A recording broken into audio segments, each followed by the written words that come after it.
and I... blah blah blah.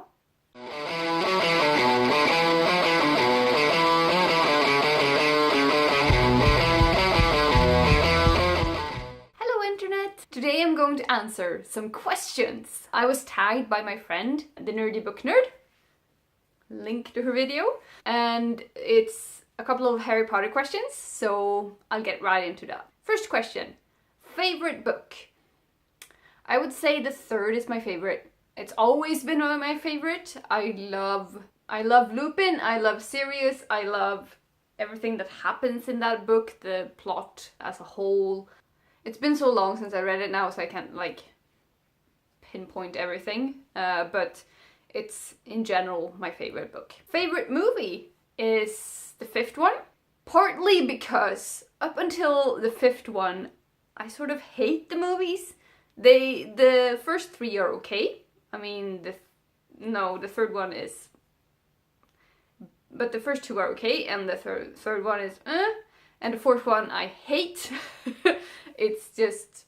It feels like a lot of scenes cut together, and they rush through it, and they don't get, like, half of the things that I think are important, and they linger way too long on things. So, yeah. So after all of that, the fifth movie is like a relief.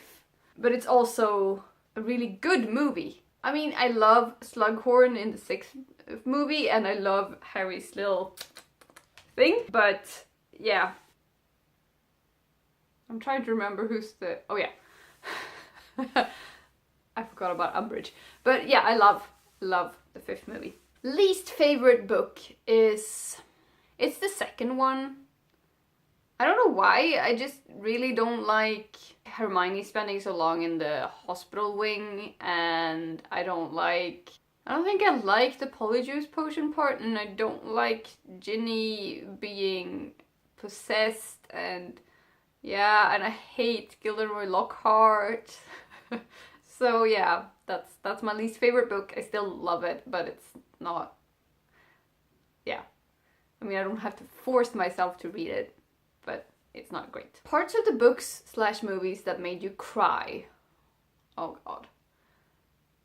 I was gonna say Sirius dying, but then I realized that actually the first time I read the fifth book and Sirius died, I was in denial for the whole rest of the book. I was just like, no, he's coming back. He's not dead. He's coming back. It's fine. It's fine. My favorite character isn't dead. It's fine.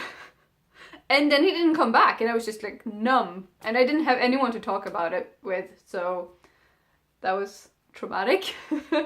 But yeah, I think I can't actually remember crying all that much over the books the first time around. Now I'm much more of a crier while reading books. So I think everyone dying in the seventh book, mostly Hedwig and Lupin and Tonks and okay, Fred and okay. No. Everyone dying. Oh. Okay, now I made myself sad. On to the next question. If you could hook up with any Harry Potter character, who would it be? I wonder if they mean hook up as in hook up, or as in hang out with, because that's different questions. I'm gonna say hang out with, because that's less embarrassing. I would love to hang out with Lupin. He's my all-time favorite character, and he seems really interesting and nice and respectful and awesome. I named my cat after him. Hi, cat. So I would love to hook up with him. Not like that. Oh, shut up. Okay, favorite character. I answered this one already. Lupin. Closely followed by Sirius. And other people. Tonks. Luna. Hagrid. Hermione. McGonagall. What would your Patronus be? I don't know. How do you know that? Like, I can probably go on Pottermore and find out. I've never been on Pottermore because I'm a strange fan, but I mean, if I would guess like I'm gonna take a cat, just because I'm a cat person now. Everything is about cats. If you could have the Resurrection Stone, Invisibility Cloak, or Elder Wand, which one would you choose? I do not want the Resurrection Stone. I do not want the Elder Wand. I guess the Invisibility Cloak? I don't want to raise the dead and I don't want to fight people. But being invisible could be cool, I guess. Like when I was a teenager I would have loved that, but now what would I do with it? Sneak around Hogwarts! What house would you be in? I'm a Ravenclaw and closely followed by Hufflepuff. I'm sort of 50-50 I would say. Total Ravenpuff. But yeah, Ravenclaw is my main house. So that's what I would be in. If you could meet any member of the cast, who would it be? I think I would love to meet Emma Watson. She seems like a really cool person and I love all the work that she's doing with Time's Up and with feminism in general. And yeah, I admire her. She seems cool. Have you played any of the video games?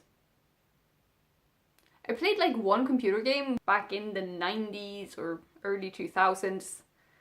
I just remember having to move the mouse in a pattern to make Wingardium Leviosa, and it was super annoying because if you did it slightly wrong it didn't work. I don't even know what it was called. Sorry. So if you know, let me know in the comments, because that would be fun to know. If you were on the Quidditch team, which position would you be in? I have now listened to both Marcus and Megan talk about this, so I have given it a lot of thought, and I think I would like to be... What are they called? The hitting people. Oh my god. Not a chaser, not a keeper, not a seeker, but a Fred and George person. Oh my god, what are they called? This is embarrassing. I'm gonna have to look it up now. A beater. Okay, I would like to be a beater because that would be fun. I like hitting things and it seems like a challenge to try to aim it at people, and yeah. Were you happy with the ending? See, I know that a lot of people hate the epilogue and I can see that now, but when I first read it I was completely fine with it. I was like, okay, yeah, sure. It's nice that they're going to Hogwarts. The kids. I was sort of neutral about it. Now that I've listened to Witch Please and they've pointed out that basically they went back to the same system that they had before the rise of Voldemort, I'm a bit more disturbed, but because they're just going back to a system that created someone that wanted to take over the world, and sooner or later they're gonna create a new someone who wants to take over the world. So all is not well. How much does Harry Potter mean to you? It means a lot. I was not actually in the fandom at the time when I read them, but it has meant a lot to me in other ways. I have reread them many times and they make me feel happy and nostalgic, and I discover new things every time I read them. And I love talking to friends about them, and I love discussing things. The world is so rich that you can talk about it for hours and it won't get boring. So it's really important to me. That was all the questions. Thank you for watching, and if you feel like you want to answer these questions, and I'm gonna put them down in the little square down here. I can't find words today. What is it called? God. I'm gonna put it down here and you can read it. Description! I'm gonna put it in the description down here. Thanks for watching. Like and subscribe if you want. And I will see you in a week on Friday.